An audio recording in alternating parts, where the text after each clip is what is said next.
How to use Airtable for project management. So the first thing we're going to do is create a new project base. Let's click create right here. And we can either build an app with Omni, which is the AI that's integrated with Airtable, or we can build an app on our own.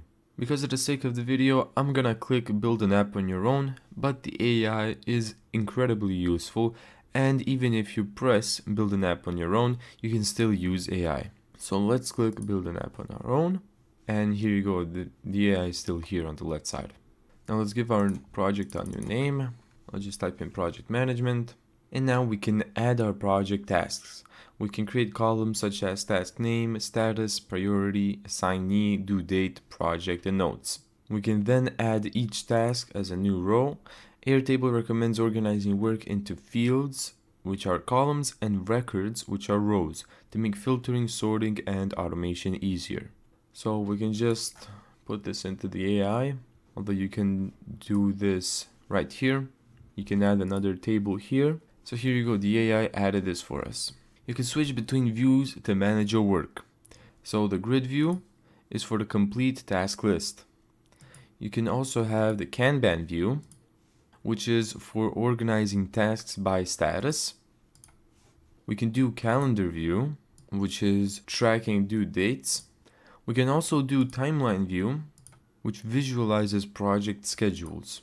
These views use all the same data, just displayed differently.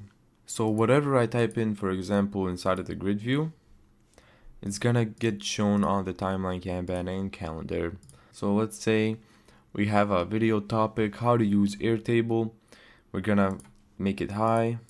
The due date is gonna be maybe today. Now what we can also do is open automations and create rules such as notify team members when tasks are assigned, send reminders before due dates, update project status automatically, and create follow-up tasks for completion.